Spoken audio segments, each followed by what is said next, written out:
Competition academy के YouTube portal पे आपका स्वागत है। आशा करते हैं कि आप सभी लोग अच्छे होंगे और पढ़ाई भी आप लोगों की चल रही होगी। जैसा कि मैंने आप लोगों को बताया था कि जो काव्यशास्त्र हो रहा है, इसमें भारतीय काव्यशास्त्र में लगभग सभी चीज़ें कवर कर ली गई हैं। अब सिर्फ और सिर्फ अलंकार जो बचा था उसे आज करा दिया जा रहा है। तो आज भारतीय काव्यशास्त्र आपका समाप्त हो जाएगा और फिर इसके बाद में पाश्चात्य काव्यशास्त्र प्रारंभ होगा। जब आप लोगों को भारतीय काव्यशास्त्र में सारे संप्रदाय पढ़ाए गए हैं, सारे सिद्धांत पढ़ाए गए हैं, तो वहाँ पर आपने देखा कि रस सिद्धांत पढ़ा दिया गया, आपको ध्वनि सिद्धांत आपको पढ़ा दिया गया, रीति सिद्धांत है, वक्रोक्त सिद्धांत है, औचित्य सिद्धांत है।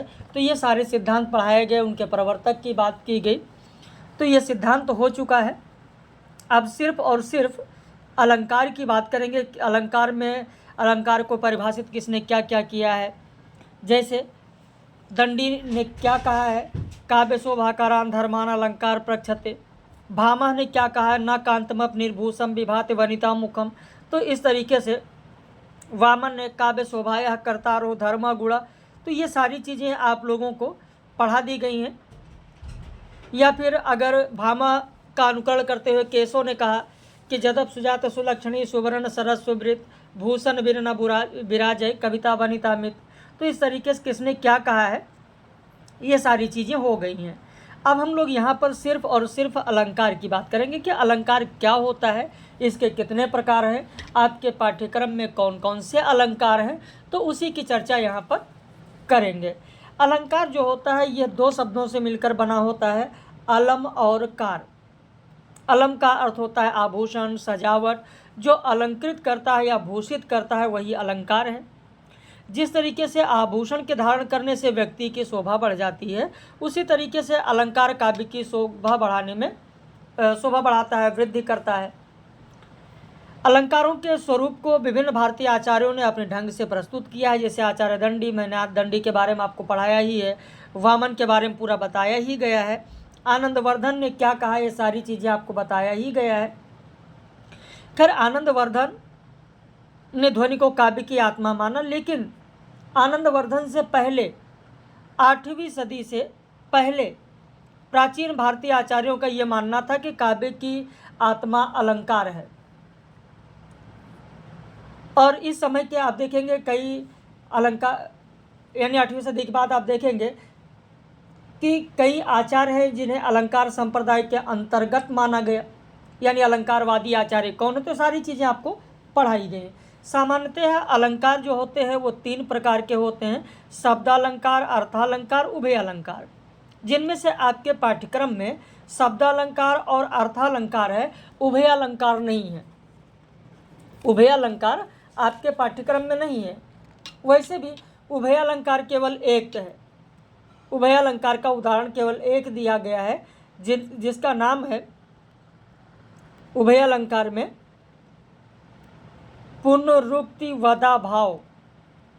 पुनरुक्ति वदा भाव अलंकार, यानी जब समान अर्थ वाले शब्द प्रयुक्त हों तो वहाँ पर पुनरुक्ति वदा भाव। तो जैसे समय जा रहा है और काल आ रहा है, समय जा रहा है और काल आ रहा है, तो काल और समय समान अर्थ वाले हैं। तो समय जा रहा है, काल आ रहा है। सचमुच उल्टा भाव भुवन में छा रहा है। यह आप देखेंगे, काल समय तब आयो मूढ़, काल समय तब आयो मूढ़ सुने हूँ मम बात, अस कहीं मार पवन सुत काल ने में इकलात। तो ये पुनरुक्ति वदा भाव है। खैर, ये पाठ्यक्रम में आपके नहीं है। शब्दालंकार की बात करें, जहाँ अलंकार का चमत्कार पूरी तरह शब्द के प्रयोग पर निर्भर करता है, वहाँ शब्दालंकार माना जाता है। इसमें शब्द विशेष को बदलकर उसका पर्याय रख देने पर अलंकार का चमत्कार और सौंदर्य जाता रहता है या समाप्त हो जाता है। तो एक एक की बात करेंगे। सबसे पहले अनुप्रास अलंकार। अनुप्रास का मतलब होता है पास रखना, बार बार पास रखना। तो जब एक या कई व्यंजनों की आवृत्ति समान हो, चाहे स्वर असमान हो, तो अनुप्रास अलंकार होता है। जैसे का अगर व्यंजन है तो इसकी आवृत्ति होनी चाहिए, जैसे चाहे वो इसमें स्वर समान हो चाहे ना हो, चाहे का हो चाहे की हो या को हो, यानी का वर्ण आना चाहिए, का व्यंजन आना चाहिए, स्वर समान हो और चाहे ना हो। तो इसके बहुत सारे उदाहरण हैं। ये तो साधारण सा है, खैर लोगों को रटा होगा। मधुर मधुर मुस्कान मनोहर मनुज वेश का उजियाला, माँ वर्ण है, बार बार हो रहा है आवृत्ति। विमल वाणी ने वीणा ली, वाह जो व्यंजन है इसकी बात बात हो व्यंजना हो रही है। या मुदित महीपत मंदिर आए, सेवक सचिव सुमंत बुलाए, इसमें माँ वर्ण और सा वर्ण देखें बार बार आ रहा है। कंकन किंकिन नुपुर सुन धुनि, कहत लखन सन राम हृदय गुण, तो का वर्ण आप देखें। तो चारु चंद्र की चंचल किरणें, तो इस तरीके से एक नहीं कई सारे उदाहरण दे दिए हैं ताकि उन्हें आप समझते चलें। जो अनुप्रास अलंकार होता है वह 5 प्रकार का होता है। छेकानुप्रास, वृत्त्यानुप्रास, लाटानुप्रास, श्रुत्यानुप्रास और अंत्यानुप्रास। छेकानुप्रास जो होता है जहाँ स्वरूप और क्रम से अनेक व्यंजनों की आवृत्ति एक बार हो, अनेक व्यंजनों की आवृत्ति एक बार हो, वहाँ छेकानुप्रास होता है। छेक मतलब होता है चतुर व्यक्ति। रीझ रीझ रहस्य रहस्य हंसी हंस उठे, तो यहाँ पर रहस्य रहस्य रीझ रीझ, इसमें क्या है? छेकानुप्रास है। या लंपट कपटी कुटिल विशेषी, तो लंपट और कपटी में आप देखें लापट, तो यहाँ पर लंपट और कपटी में छेकानुप्रास है। तो इस तरीके से कई सारे उदाहरण मैंने दे दिया है यहाँ पर। वरदंत की पंगत कुंद कली, इस करुणा कलित हृदय में अब विकल रागिनी बस्ती महत्वपूर्ण है। बंदो गुरपद पदम परागा, तो ये सब यहाँ पर जो दिया गया ये बहुत ही महत्वपूर्ण है। सारे उदाहरण दिए गए हैं, अलग से आपको उदाहरण पढ़ने की ज़रूरत नहीं है, यहीं पर आपको मिल जाएगा। परीक्षा में अगर आता है तो उदाहरण यहीं से मिल जाएंगे, क्योंकि जो यहाँ पर मैंने लिया है वो रमाशंकर शुक्ल रसाल का रस छंदालंकार किताब है, वहाँ से लिया गया। भारतीय और पाश्चात्य काव्यशास्त्र की रूपरेखा जो रामचंद्र तिवारी का है वहाँ से लिया गया। भारतीय काव्यशास्त्र जो निशा अग्रवाल का है वहाँ से लिया गया। भारतीय और पाश्चात्य काव्यशास्त्र सिद्धांत गणपति चंद्रगुप्त का है वहाँ से लिया गया। इग्नू का नोट से लिया गया। तो 5 स्रोतों से यहाँ पर उदाहरण लिए गए हैं। वृत्त्यानुप्रास, जहाँ व्यंजनों की आवृत्ति स्वरूपता या एक बार होना जरूरी नहीं है लेकिन आवृत्ति होनी चाहिए, तो वृत्त्यानुप्रास होता है। जैसे प्रखर पिपासा पीड़ित प्राणों में सुख कल कल छल छल करता है, यह तरन तरुजा तट तमाल, कूलन में केली में कछारण में कुंजन में क्यारिन में, चरण चोट चटकन चकोट, यानी क्रम से आए या ना आए लेकिन व्यंजनों की आवृत्ति होना चाहिए। चाहे जैसे चरण में आप देखें अब चा और रा और ना है, तो कोई ज़रूरी नहीं कि ये चा और रा और ना पहले ही होने चाहिए। जैसे चटकन, तो चा है ना है, कोई ज़रूरी नहीं कि क्रम से ही होने चाहिए। चकोट, चा और टा यहाँ क्रम से है, चा और टा यहाँ क्रम से, लेकिन यहाँ चा का के बाद में टा है, तो कोई दिक्कत नहीं, लेकिन आवृत्ति होनी चाहिए। जरूरी नहीं है कि स्वरूपता वैसा ही हो। ऐसे लाटानुप्रास, यानी अनुप्रास अलंकार लगभग हर पद में आपको मिल ही जाता है, लगभग। लाटानुप्रास, लाट प्रदेश नाम सुना होगा, पहले गुजरात को कहा जाता था लाट प्रदेश, आज भी कहते हैं लाट साहब हो क्या, यानी जो पहले गुजरात को जाते थे, कमाने जाते थे बाहर और लौट कर आते थे तो कहते लाट साहब हो क्या, यानी लाट प्रदेश को गुजरात कहा जाता था, गुजरात को लाट प्रदेश कहा जाता था। तो जब एक शब्द या वाक्यखंड की आवृत्ति उसी अर्थ में हो लेकिन तात्पर्य अलग हो तो लाटानुप्रास है। जिसे पूत सपूत तो क्यों धन संचय, पूत कपूत तो क्यों धन संचय। भाई पूत अगर सपूत है तो उसके लिए धन संचय की कोई जरूरत नहीं, खुद संचय कर लेगा। लेकिन अगर पूत कपूत है तो क्यों धन संचय, अगर पूत हमारा अच्छा नहीं कपूत है तो उसके धन संचय करना बेकार है। पराधीन जो धन नहीं स्वर्ग नरकता हेतु, तो पराधीन जो धन, धन के बाद कौमा लगा है, पराधीन जो धन, जो दूसरे का धन है, अगर उसे आप हड़पते हैं तो नहीं स्वर्ग नरकता हेतु, तो स्वर्ग नहीं मिलने वाला है, नरक ही मिलेगा। पराधीन जो धन नहीं, जो दूसरे का धन है, अपना धन है ही नहीं है, तो इस तरीके से यहाँ पर आप देखें कॉमा का सिर्फ फर्क है। पिय निकट जाके नहीं चांद धाम चांदनी ताही, पिय निकट जाके, जाके के बाद कॉमा हो गया, नहीं धाम चांदनी ताही। तो श्रोत्यानुप्रास, जब एक ही स्थान से उच्चारित होने वाले वर्णों की आवृत्ति हो तो वहाँ पर श्रोत्यानुप्रास होता है। जैसे मेरी भव बाधा हारो राधा नागर सोए, इसमें जो माँ वर्ण है, जो भा वर्ण है, जो वा वर्ण है, इनका उच्चारण कहाँ से होता है? एक ही स्थान से होता है, होस्ट से होता है। तो एक ही स्थान से उच्चारित होने वाले वर्णों की जब आवृत्ति हो तो श्रुत्यानुप्रास होता है। छब के घन छन छन नभ से झरते, यहाँ पर छ देखें, भ देखें, न देखें, एक ही स्थान से उच्चारित है।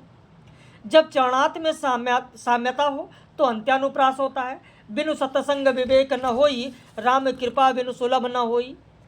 मेरे मन के मीत मनोहर तुम हो प्रियवर मेरे सहचर, तो अंत में आप देखेंगे साम्यता है। ऐसे अगर यमक अलंकार की बात करें तो जब कोई शब्द एक से अधिक बार प्रयुक्त होता है लेकिन भिन्न अर्थ हो तो यमक अलंकार होता है। और ये दो प्रकार का होता है, अभंग पद और भंग पद। अभंग पद यानी जब शब्दों को भिन्न अर्थ निकालने के लिए टुकड़ों में विभक्त ना करना पड़े, तोड़ना ना पड़े, तो यमक अलंकार होता है। जैसे हरि हरि रूप दियो नारद को देखे दो गण मुस्काई। एक हरि मतलब होगा विष्णु, एक हरि मतलब होगा बंदर, यानी विष्णु ने नारद को बंदर का रूप दे दिया। हरि हरि रूप दियो नारद को, देखो दो शिवगण मतलब राम और लक्ष्मण। तो हरि हरि रूप दियो नारद को, देखो दो शिवगण मुस्काई। तो यहाँ पर हरि हरि को अलग नहीं करना पड़ा, टुकड़ों में विभक्त करने की जरूरत नहीं है। या कनक कनकते 100 गुनी मादकता अधिक है, एक कनक मतलब सोना, एक कनक मतलब धतूरा, अलग करने की जरूरत नहीं है। भिन्न अर्थ निकालने के लिए टुकड़ों में तोड़ने की जरूरत नहीं है। या तरण के ही संग तरंग में तरण डूबी थी हमारी ताल में, तरण मतलब सूर्य होगा, तरण मतलब नाव होगा।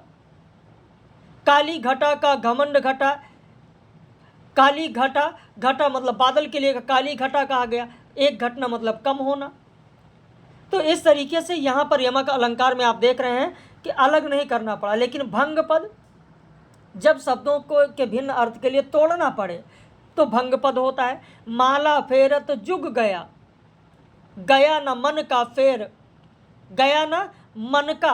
अब यहाँ पर देखिए मन का जो दिया गया, इस मन का को अलग पद करने के लिए तोड़ना पड़ेगा, मन का अलग करना पड़ेगा,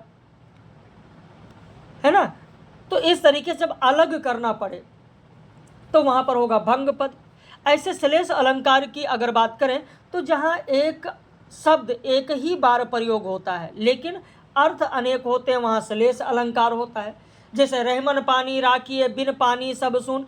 अब यहाँ जो पानी शब्द दिया गया, पानी गए न उबरे मोती मानुष चून, एक शब्द एक ही बार है यहाँ पर लेकिन अनेक अर्थ निकल रहे हैं।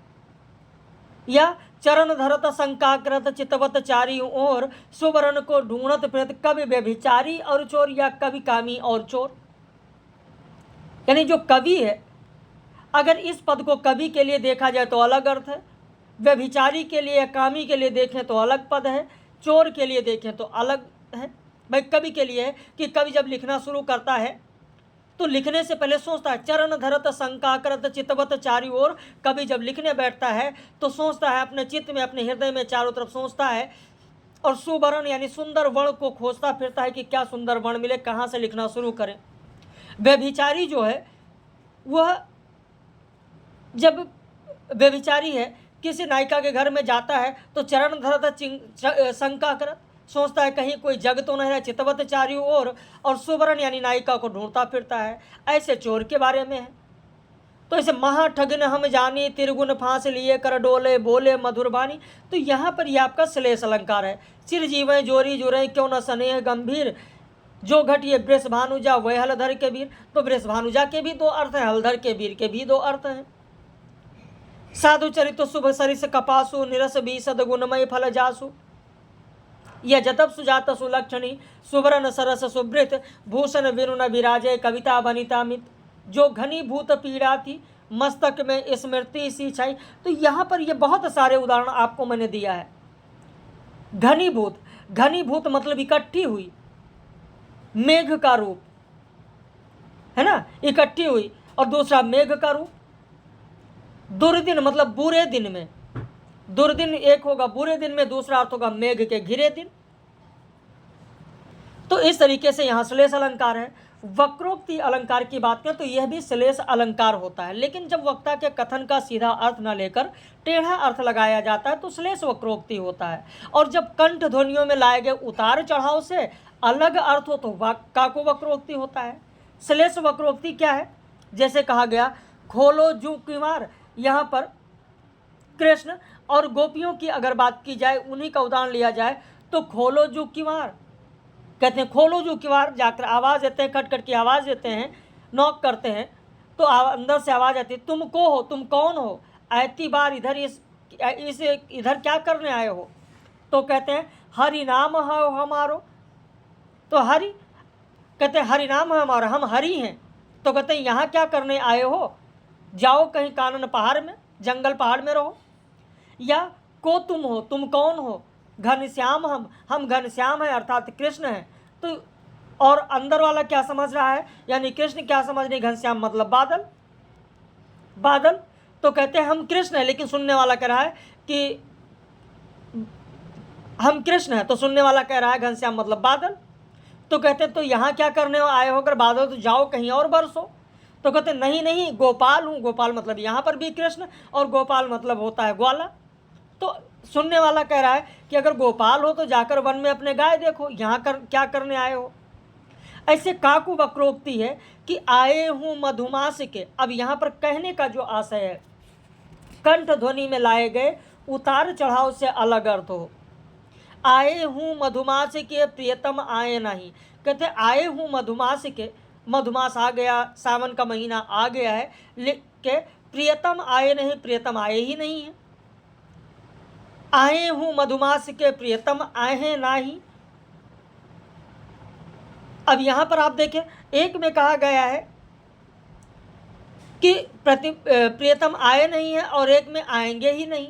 तो इस तरीके से यहाँ पर कहा गया मैं सुकुमार नाथ वन जोग हूँ, या कहो लखन सुनशील तुम्हारा। तो इस तरीके से यहाँ पर आपका काकु वक्रोक्ति है। मुद्रालंकार की अगर बात करें तो जब प्रस्तुत अर्थ के कथन में अन्य अर्थ निकलता हो। अब अगर आप साधारण इसको आप देखेंगे तो अन्य, तो साधारण अर्थ आप देखेंगे, कहेंगे तो धनिया प्याज लहसुन, ये इसकी बात हो रही है। धनिया कहे प्याज तू ले सुन मेरी बात, तू सोया मैं थी नहीं सौतन राखी रात। लेकिन अगर इसका अलग देखें तो अन्य अर्थ निकलता है। यानी एक नायिका है, वो अपने नायक की तरफ कहती है कि मैं नहीं थी और तुमने मेरे न रहने का फ़ायदा उठाकर तुमने सौतन को बुलाकर रखा है। तो पुनरुक्ति प्रकाश अलंकार, जब शब्द की आवृत्ति रोचकता, पुनरुक्ति प्रकाश होगा, टाइपिंग मिस्टेक है, पुनरुक्ति प्रकाश होगा। जब शब्द की आवृत्ति रोचकता के लिए हो, जैसे आपने प्राइमरी कक्षाओं में पढ़ा होगा, अगर यूपी बोर्ड से आप रहे हैं, कि यह लघु सरिता का बहता जल कितना निर्मल कितना वत्सल, कल कल कल छल छल छल। तो यहाँ पर जो ये कल कल छल छल की बात हो रही है, ये रोचकता के लिए लगाया गया, कोई विशेष अर्थ के लिए नहीं। या आप राष्ट्रगान पढ़ते हैं, जन गण मन अधिनायक जय है, और लास्ट में जो आप कहते हैं जय जय जय जय है, तो ये क्या है? रोचकता के लिए है। या कलिका कलिका किसले किसले में प्रमादी पवन घूम रहा, तो यहाँ पर कलिका कलिका जो बार बार कहा गया, किसले किसले कहा गया, ये रोचकता के लिए है। बेपसा अलंकार, यानी जब शब्द की आवृत्ति रोचकता के लिए नहीं, किसी भाव पर बल देने के लिए हो तो कहा जाता है बीप्सा अलंकार है। जैसे कहा गया दौड़ो दौड़ो दौड़ो आगी लागी हमारे घर, तो यहाँ पर दौड़ो दौड़ो जो कहा गया, ये किसके लिए कहा गया है? दौड़ो दौड़ो दौड़ो ये जो कहा गया है, ये भाव पर बल देने के लिए कहा गया। भागो भागो भागो किसके लिए कहा गया? भाव पर बल देने के लिए कहा गया। अब इसके बाद में अर्थालंकार की अगर बात करें तो जिन विधानों के द्वारा काव्य में अर्थ संबंधी चातुर्य चमत्कार चारुता आती है, उसे अर्थालंकार कहते हैं। इसमें 4 पॉइंट जानना आपके लिए जरूरी है। उपमेय किसे कहते हैं, उपमान किसे कहते हैं, साधारण धर्म किसे कहते हैं, और वाचक धर्म किसे कहते हैं। तो उपमेय जिस वस्तु की तुलना की जाए उपमेय होगा, जिस वस्तु से तुलना की जाए उपमान होगा, जो गुण दोनों में हो वाचक धर्म होगा, जिस शब्द के कारण तुलना हो वाचक होगा। तो ये चारों आपको ध्यान रखना है और यही बार बार आएगा। फिर यह ना कहे सर यह उपमान क्या होगा, उपमेय क्या होगा, या साधारण धर्म क्या होगा, वाचक क्या होगा। इसीलिए मैंने यहाँ पर यह चीज़ बताया है कि इसे ध्यान रखें। उपमा अलंकार, उपमा अलंकार जब किसी वस्तु में किसी दूसरे वस्तु के गुण में भेद रहते हुए भी किसी साधारण धर्म का होना बताया जाए तो वहाँ पर उपमा अलंकार होता है। जैसे हरिपद कोमल कमल से, हरिपद, हरिपद क्या है, हरिपद आपका है उपमेय, हरिपद उपमेय यानी किसके, जिस वस्तु की तुलना की जाए, किसकी तुलना की जा रही है, हरि के पद की तुलना की जा रही है, किससे तुलना की जा रही है, कमल से तुलना की जा रही है। तो कमल क्या हो जाएगा, उपमान। अब साधारण धर्म यानी जो गुण दोनों में हो, दोनों में क्या है, कोमलता है, तो कोमलता यहाँ तो जो कोमल लिखा गया ये क्या है, साधारण धर्म हो गया। और वाचक धर्म जिस शब्द से तुलना की जाए, समान या से या जैसे, तो यहाँ पर से शब्द जो दिया गया ये आपका क्या है, वाचक है। अब मेरे ख्याल से चारों चीज़ें आपके समझ में आ गई होंगी कि उपमेय, उपमान, साधारण धर्म और वाचक क्या है। समझ में आ गया या नहीं? और कमेंट जरूर करिएगा कि आपको ये वीडियो कैसा लगा। ये सभी के लिए है। जहाँ चारों पद विद्यमान हो वहाँ पर हो जाएगा पूर्णोपमा है, और जहाँ किसी एक का लोप हो वहाँ कहा जाएगा लुप्तोपमा है। जैसे कोमल कलाइयाँ कमल कुसुम सी, तो कोमल, कोमल कलाइयाँ, कोमल कलाई, कलाई मतलब हाथ, किसके समान, कमल के समान, कमल कुसुम सी। और नयन कैसे हैं, नयन मृग नयन से सुंदर। तो यहाँ पर आप देखेंगे सभी विद्यमान है, उपमा भी है, उपमान भी है, वाचक भी है, साधारण धर्म भी है। नयन किसकी तुलना की जा रही है, नयन की तुलना की जा रही, नयन क्या हो जाएगा, उपमेय हो जाएगा। किससे तुलना की जा रही है, मृग नयन से, तो मृग नयन क्या हो जाएगा, उपमान हो जाएगा। दोनों में क्या समानता है, सुंदरता है, सुंदरता क्या है, साधारण धर्म है। से, तो से मतलब समान, यहाँ पर वाचक हो जाएगा। या ऐसे यहाँ पर देखें कि नवल सुंदर श्याम शरीर की सजल नीरज सी कल कांति सी, तो उपमान क्या होगा, उपमेय क्या होगा, सबसे कांति, कांति उपमेय हो गया। उपमान क्या है, नीरद हो गया। और साधारण धर्म क्या हो गया, कल सी क्या हो गया, वाचक। फिर परियों के बच्चों से हम सुभग से सुभग सीप के शंख पसार, अंजन सा धर्म ये लुप्तोपमा हो जाएगा। अंजन सा अंधेरा किसके समान, अंजन के समान, अंजन के समान, अंजन सा अंधेरा।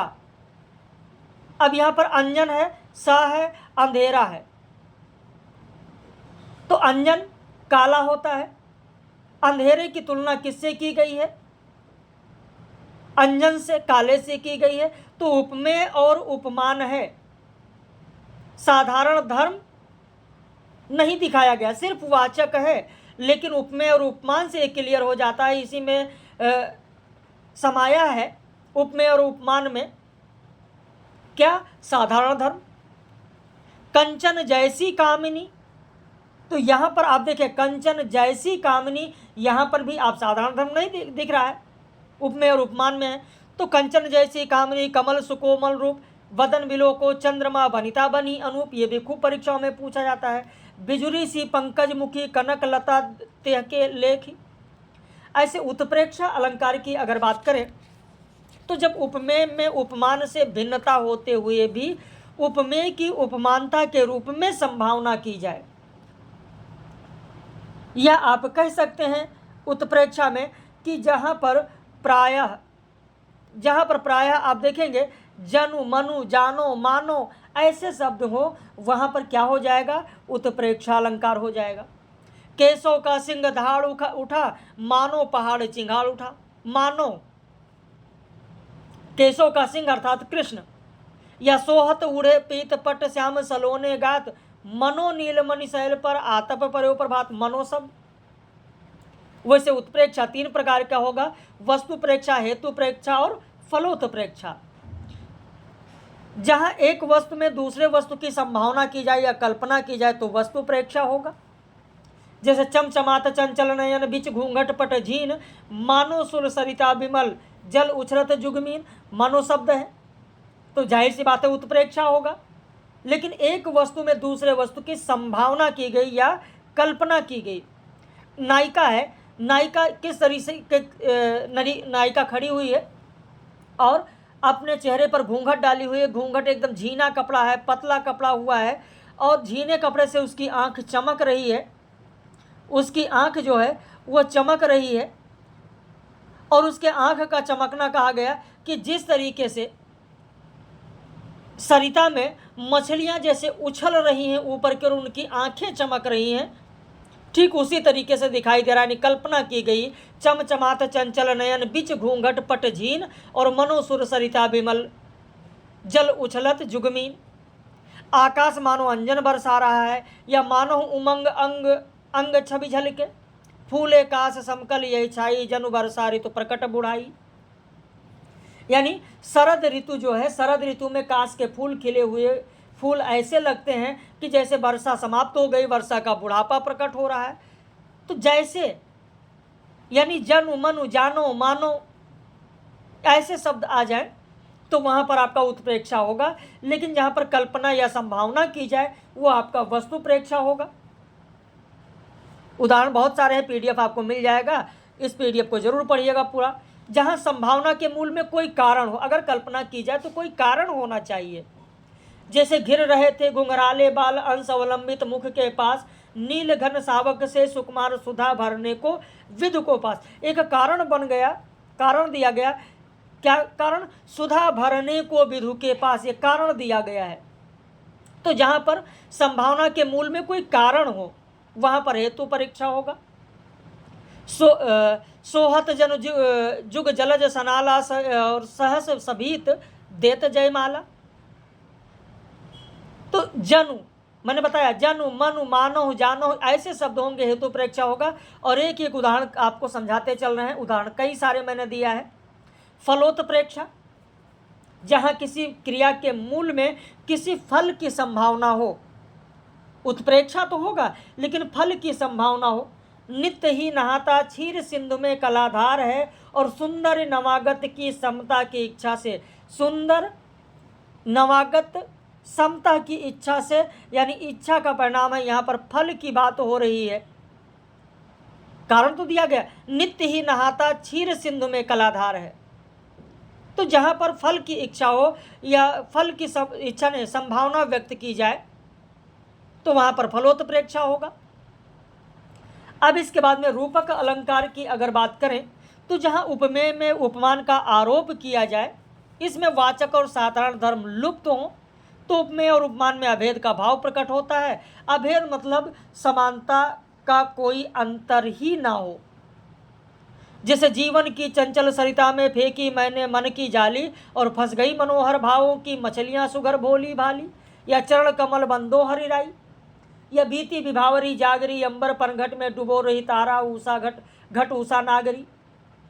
तो यहां पर आपका ये रूपक अलंकार है। उदित उदयगिरी मंच पर रघुबर बाल पतंग।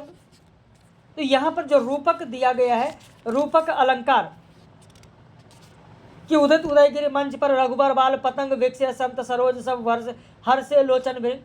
तो मंच और उदयगिरी, रघुबर और बाल पतंग, संत, सरोज वन, लोचन और मृग का अभेद दिखाया गया है।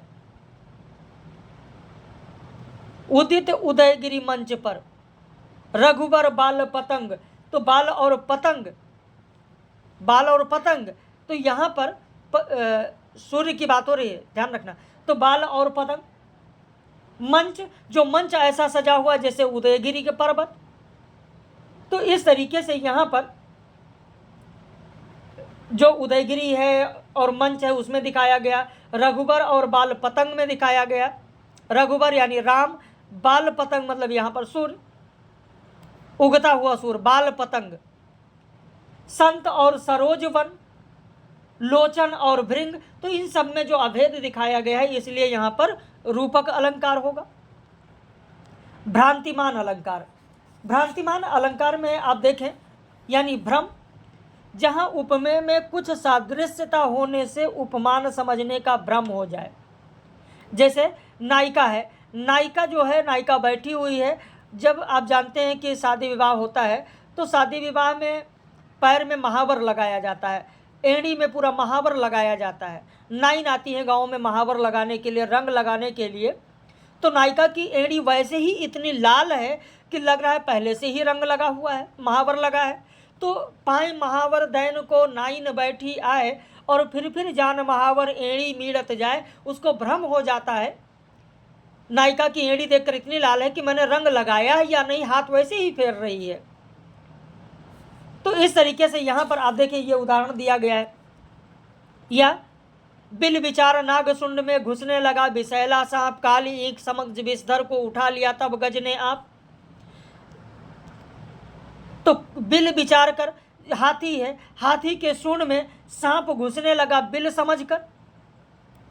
बिल विचार कर नागसुंड में घुसने लगा विषैला सांप, तब काली ईंख समझ विषधर को, हाथी ने ईंख सांप को, विषधर को काला ईंख गन्ना समझकर उसको उठा लिया। तो यहाँ पर भ्रम है। नाक की मोती अधर की कांति से बीज दाड़िम का समझकर भ्रम से, देख उसको ही हुआ सुख मौन है, सोचता है अन्य सुख यह कौन है। यानी नायिका है, नायिका नाक में एक आभूषण होता है, उस आभूषण को पहनी हुई है और उसकी जो मोती है उसके होठों की कांति यानी कोण से लटक रही है, कोण से लटक रही है, मोती लाल रंग की है।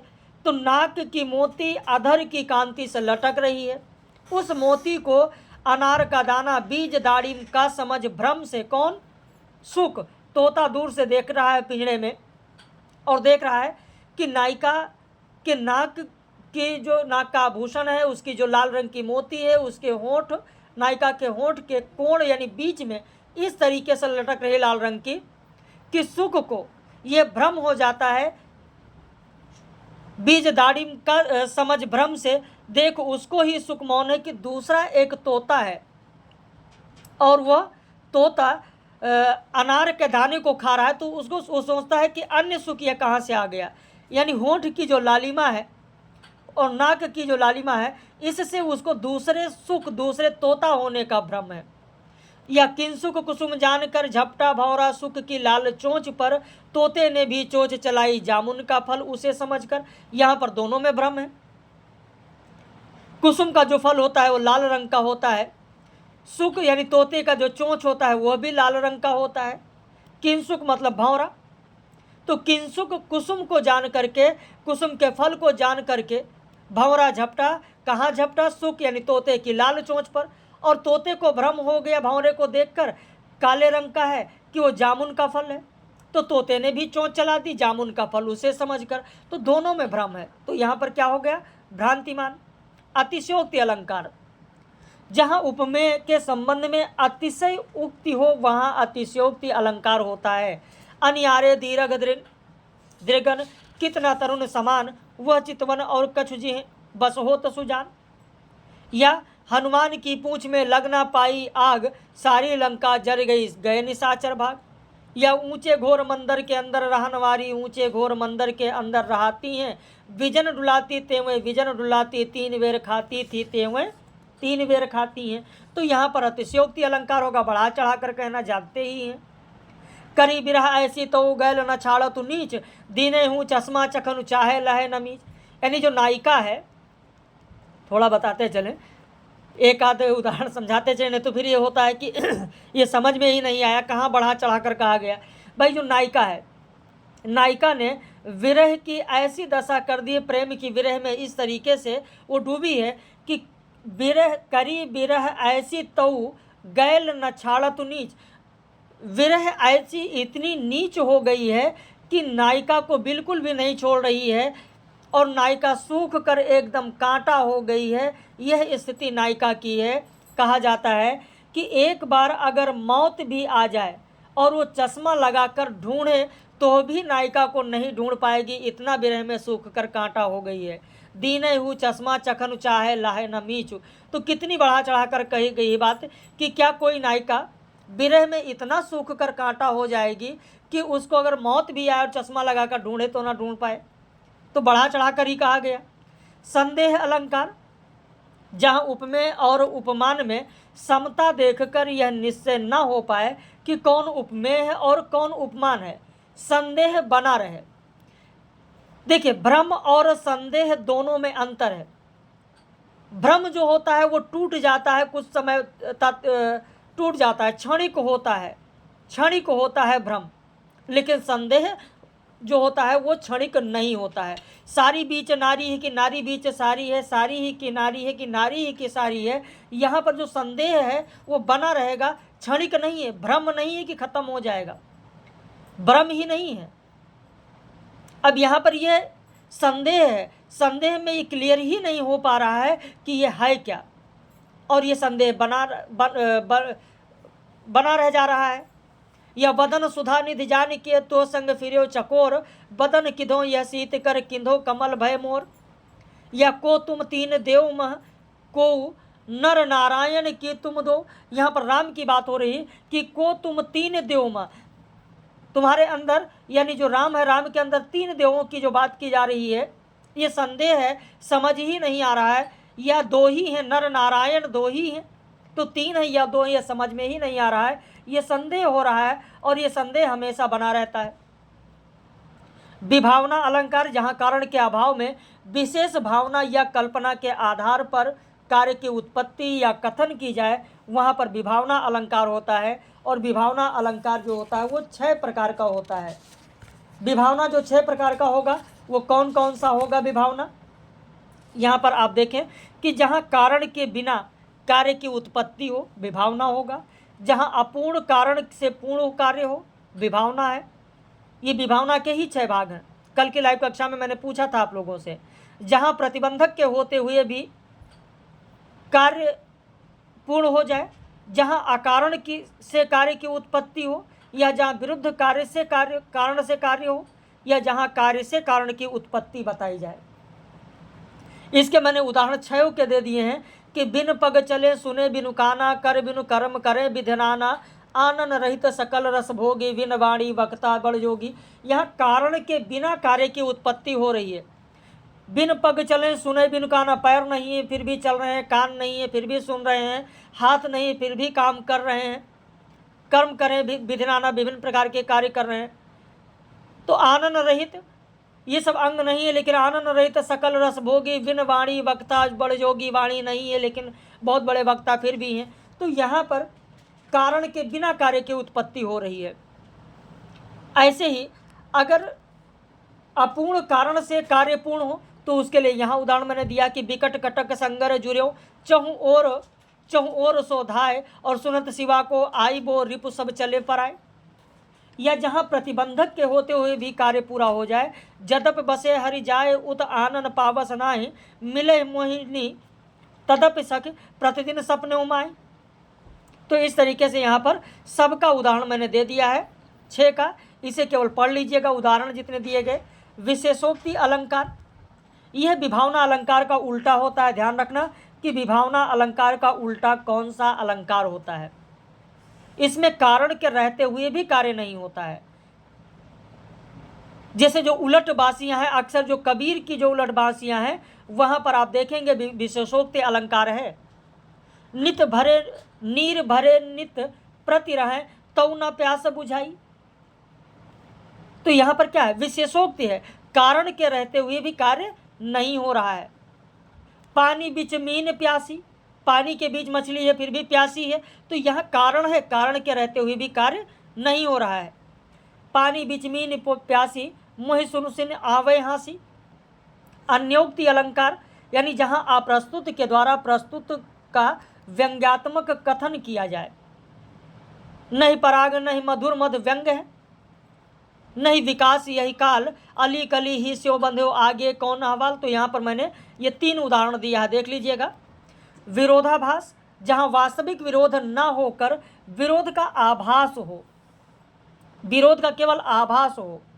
तंत्री नाद कवित्त रस, सरस राग रतिरंग, अन बूढ़े बूढ़े तिरे जे बूढ़े सब संग, या अनुरागी चित्त की गत समझे ना कोय, ज्यों ज्यों बूढ़े श्याम रंग त्यों त्यों उज्ज्वल हुए।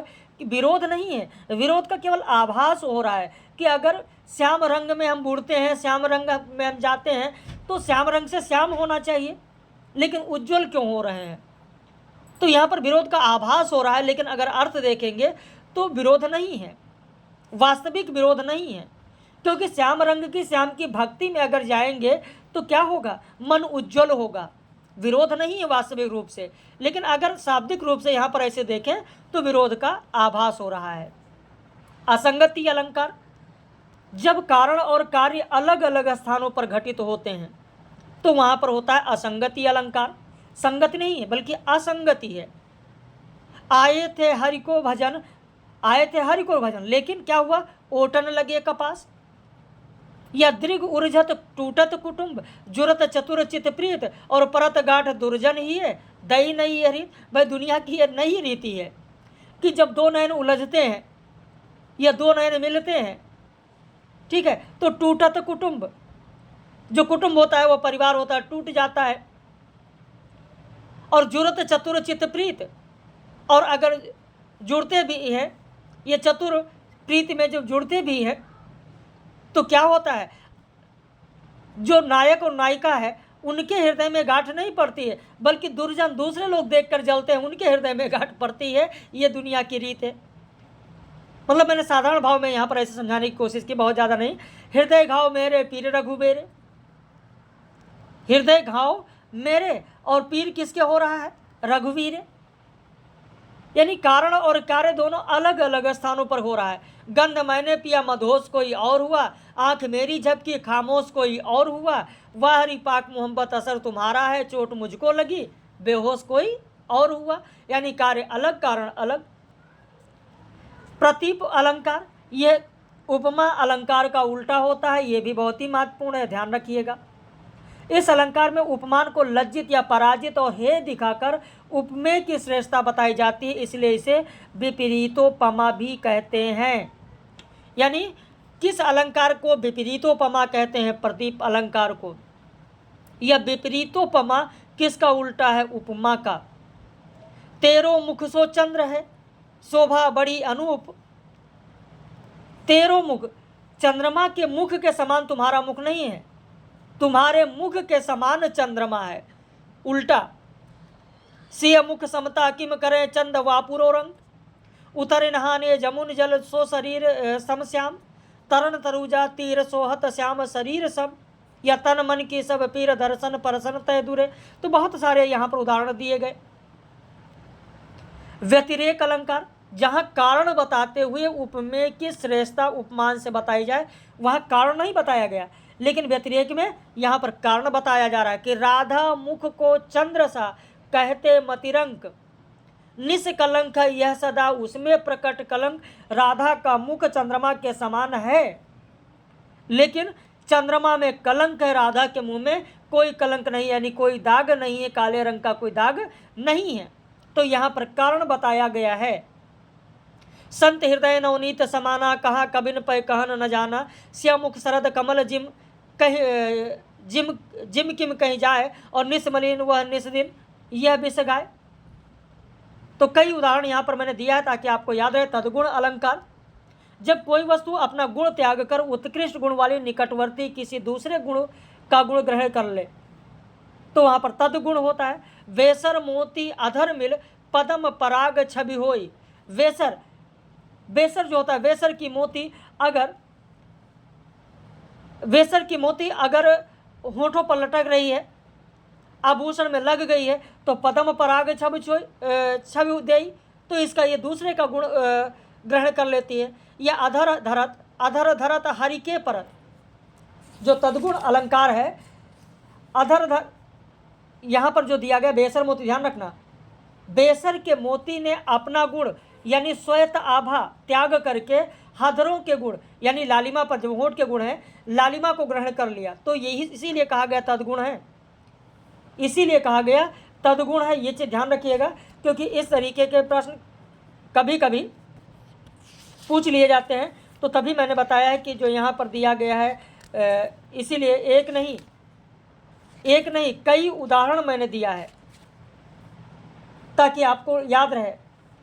अधर धरत हरि के परत होठ दीठ पट जोत, हरित बांस के बांसुरी इंद्रधनुष सभी हो। तो हरे बांस की बांसुरी होठ, दृष्टि और पीत पट के रंग ग्रहण करके इंद्रधनुष की सी छवि पाती है। इसीलिए यहाँ पर कहा गया है कि तद्गुण अलंकार है। अतद्गुण अलंकार, तद्गुण का ठीक उल्टा होता है, जहाँ कोई वस्तु अपने से संबंधित किसी अन्य वस्तु का गुण ग्रहण न कर सके तो अतद्गुण होगा। जैसे पिया अनुरागी ना भय वास रागी मन माही, यानी रागी अनुराग युक्त चित्त में रहकर भी प्रिय का अनुरागी यानी प्रेम पूर्ण न हो पाता है। इसलिए कहा गया है पिय अनुरागी ना भय वसुरागी मन माही। पिय के अनुराग युक्त चित्त में रहकर भी प्रिया का प्रेम पूर्ण न होना अतद्गुण हो गया। धन जीवन तब सुरसरी धन्य रावरो ढंग, और श्याम जमुन जल संग रही और गहत रसाल न रंग। यानी जमुना के नील तीर के साथ से भी गंगा जी का जल उज्जवल ही रहा है, उसकी नीलिमा उसने नहीं ली। मिलित अलंकार, मिलित का अर्थ होता है मिल जाना, एकाकार हो जाना। जब कोई वस्तु अपने अनुरूप किसी दूसरे वस्तु में इस प्रकार मिल जाती है कि उसका रूप लक्षित नहीं होता है, तो वहाँ पर कौन सा अलंकार हो जाएगा? वहाँ पर हो जाएगा मिलित अलंकार। तो मिलित और उन्मिलित, ये देखेंगे मिलित और उन्मिलित, ये भी आप लोगों के पाठ्यक्रम में है, यूपी हायर के पाठ्यक्रम में है मिलित और उन्मिलित। जैसे यहाँ दिया गया कि अरुण वर्ण तिय चरण पर जावक लख्यो न जाए, यानी नायिका के अरुण चरण में जावक लगा है, लेकिन चरण की लालिमा में वो ऐसा मिल गया है कि अलग लक्षित ही नहीं हो रहा है। सुवर्ण भूषण जात मिली, यों सुठ सुवर्ण गात, यो दुति दूनी होत कछु भेद न जाने उजात। ऐसे उन्मीलित अलंकार की जहाँ सादृश्यता के कारण कोई वस्तु अपने अनुरूप दूसरे वस्तु में मिल गई, लेकिन विशेष कारण से भेद नहीं है। दीठ न परत, उन्मिलित में आप देखें यहाँ पर यह कहा गया कि दीठ न परती, दीठ न परत समान दुति कनक, कनक से गात भूषण करकस लगत परस पिछाने जात। सोने के आभूषण सोने से रंग वाली नायिका के शरीर में समान द्युति के कारण मिल गए हैं, लेकिन जब हाथों से उनका स्पर्श किया जाता है तो अपनी कठोरता के कारण वे पहचान लिए जाते हैं। तो इस तरीके से यहाँ ये उदाहरण दिया गया। अंतर्न्यास अलंकार, जहाँ सामान्य कथन का विशेष से या विशेष कथन का सामान्य से समर्थन किया जाए वह अर्थान्यास होता है, अर्थांतरन्यास होता है। जो रहीम उत्तम प्रकृत का कर सकत कुसंग, और चंदन विष व्यापत नहीं लिपटे रात भुजंग। सामान्य कथन का विशेष से या विशेष कथन का सामान्य से अर्थ किया गया है। ऐसे समासोक्ति अलंकार, समासोक्ति का अर्थ होता है संक्षिप्त उक्ति, जहाँ यानी एक ही कथन से दो की प्रतीति हो तो समासोक्ति होता है।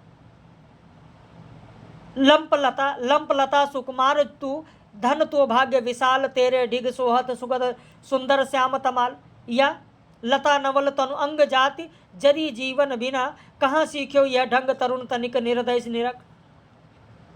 ऐसे अत्युक्त अलंकार है। अत्युक्त अलंकार ये भी आपके पाठ्यक्रम में है।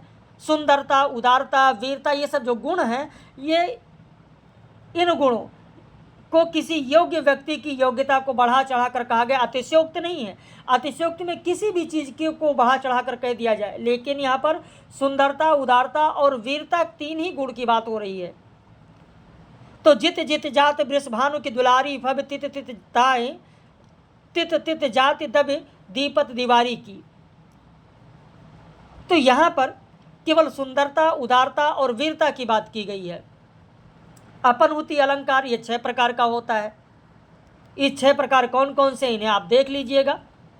6 प्रकार। अपनहुति मतलब होता है छिपाना, छिपाना। तो 6 प्रकार के कौन कौन, कितने प्रकार होते हैं, बस इतना ध्यान रखिए कितने प्रकार के होते हैं। बाकी कौन कौन से हैं ये नहीं याद रहेगा, कोई दिक्कत नहीं है। मानवीकरण ये खैर पाठ्यक्रम में नहीं, लेकिन कुछ अलंकार हैं जो यहाँ पर आपको हम बता रहे हैं, इन पर जरूर ध्यान दें, क्योंकि कुछ पाठ्यक्रम में नहीं है लेकिन उन पर आधारित प्रश्न बन जाता है। जहाँ जड़ पदार्थ को प्राकृतिक उपादानों को मानवीय रूप दे दिया जाए, तो रूप है किरण फूल हंसे कलियां मुस्काई, क्या फूल हंसते हैं, क्या कलियां मुस्काती हैं?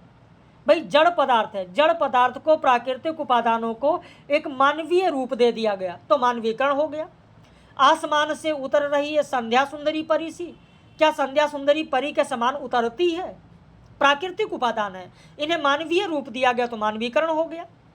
उल्लेख अलंकार, जब एक वस्तु का वर्णन अनेक प्रकार से किया जाए, तू रूप है किरण में, सौंदर्य है सुमन में, तू प्राण है पवन में, विस्तार है गगन में, तो एक ही वस्तु का अनेक प्रकार से वर्णन किया गया तो यहाँ पर उल्लेख अलंकार हो गया। ऐसे रसनोपमा अलंकार, जहाँ पहले आने वाला उपमेय आगे आने वाले उपमेय के लिए उपमान बन जाए। राम भरत से, भरत स्नेह से, जीवन स्नेह सा, स्नेह जीवन सा, तो यहाँ पर उपमेय आगे आने वाले उपमेय के लिए उपमान बन गया। व्याजोक्ति अलंकार, ये 3 अलंकार बहुत ही महत्वपूर्ण है। व्याजोक्ति, जहाँ स्पष्ट रूप से प्रकट हो गए रहस्य गोपनीयता को किसी बहाने से छिपा दिया जाए तो व्याजोक्ति होता है। यानी नायक है, नायक है और नायिका है, नायिका है, ठीक है, नायिका के घर वाले हैं, नायक जा रहा होता है और जब नायक जा रहा होता है तो नायिका की आंख में आंसू आ जाता है, लेकिन कहीं कोई देख न ले, सखियां देख न ले कि नायक के जाते हुए इसको दुख हो रहा है, इसके आंख में आंसू आ गया है, तो इसलिए नायिका छिपाने के लिए क्या करती है, चलन चलन सुनी पलन में आंसुआ झलके आए। नायक के जाने पर आंखों में आंसू झलक आता है, और कोई लखाई ना सखिन हूँ, कोई हमारी सखी देख न ले, तो इसलिए वो उसके छिपाने के लिए झूठे ही जमाई ले रही है कि अगर कोई कहे भी तो कहे जमाई आने से आंसू आ गए आंख में, तो किसी बहाने से छिपा दिया जाए तो ब्याजोक्ति अलंकार। ब्याज स्तुति अलंकार, जहाँ देखने या सुनने में से तो निंदा लग रही है लेकिन वास्तव में प्रशंसा हो रही है। काशीपुरी की कुरीति महा, अब देखने या सुनने से आपको लग रहा है कि काशी की तो कुरीति है, सुनने में निंदा लग रही है। जहाँ देह दे पुन देह न पाई, जहाँ मरने से दोबारा देह नहीं मिलता, दोबारा जन्म नहीं होता है, पुनर्जन्म फिर नहीं होता है, दोबारा काया नहीं मिलती है, तो देखने से आपको लग रहा है निंदा हो रही है, लेकिन नहीं, प्रशंसा हो रही है काशी की कि वहाँ पर देह त्यागने से फिर आपको काया नहीं मिलती है, आपको स्वर्ग में स्थान मिल जाता है, आपको इस संसार से मुक्ति मिल जाती है। तो राजभोग से तृप्त न होकर मानो वही इस बार हाथ पसार रहे हैं जाकर जिसके तिसके द्वार, छोड़कर निज कुल और समाज, गौतम बुद्ध के लिए कहा गया है। व्याज निंदा अलंकार, जहाँ स्तुति तो प्रतीत होती है लेकिन स्तुति नहीं है, निंदा की जा रही है। नाक कान बिनु भगिन निहारी, क्षमा कीन तुम धर्म विचारी। शुभनखा का जब नाक कान कट जाता उस समय की बात हो रही है। अनन्वय अलंकार, जहाँ एक ही वर्णमान उपमान और उपमेय दोनों हो, दोनों का हो, तो वहाँ पर अनन्वय अलंकार होता है। हरि का मुख हरि से मिलता है, यहाँ पर देखें हरि का मुख हरि से मिलता है। अब यहाँ पर उपमेय और उपमान एक ही वर्ण है। घनश्याम घनश्याम जैसा है, रवि आज रवि लग रहा है, तो दोनों का अर्थ अलग अलग है, उपमेय अलग है, उपमान अलग है, लेकिन वर्ण मान एक ही है, वर्ण का मान जो है वो एक ही है। स्वभावोक्ति अलंकार, जहाँ किसी वस्तु का जाति गुण क्रिया आदि का यथार्थ वर्णन किया जाए वहाँ पर होता है स्वभावोक्ति। बिहसत सकुचत सी दिए कुंच आचर बिच बाह, और भीजे पट तट को चलिए न्याय सरोवर माह। परिसंख्या अलंकार, तो यहाँ पर कुछ और अलंकार है जिन्हें पढ़ लीजिएगा, PDF आपको दे देंगे, 54 मिनट हो चुका है। परिसंख्या अलंकार है, इसे देख लीजिएगा। दृष्टांत अलंकार, उदाहरण अलंकार, उदाहरण जरूर देख लीजिएगा, उदाहरण और यथाक्रम। जो यों रहीम जस होत है उपकारी के संग, बाटन वारे को लगे जो मेहंदी के रंग। या यथाक्रम देख लीजिएगा, यथाक्रम पूछा जा सकता है, बस नहीं है, यथाक्रम तक 33 ही तक है। जहाँ 2, 3 या अधिक वस्तुओं का जिस क्रम में आया है उसी क्रम में वर्णन किया जाए। यानी अमीय हलाहल मद भरे श्वेत श्याम रतनार, जियत परत झुक झुक परत जय चितबत एक बार। जिस क्रम में अमीय हलाहल मद ये आया है, श्वेत श्याम रत्नार, उसी क्रम में नीचे उनका वर्णन किया जाए, जियत मरत झुक झुकी परत, तो उसी क्रम में वर्णन किया जाए तो यथाक्रम अलंकार होता है। तो अलंकार कैसा लगा, अपनी प्रतिक्रिया व्यक्त कीजिएगा। कितना समझ में आया, कितना आनंद आया आपको अलंकार पढ़ने में, ज़रूर बताइएगा। बाकी इस पर आधारित प्रश्न आपको दिए जाएंगे उत्तर सहित, तो पढ़कर देखकर अपनी प्रतिक्रिया आप ज़रूर व्यक्त कीजिएगा।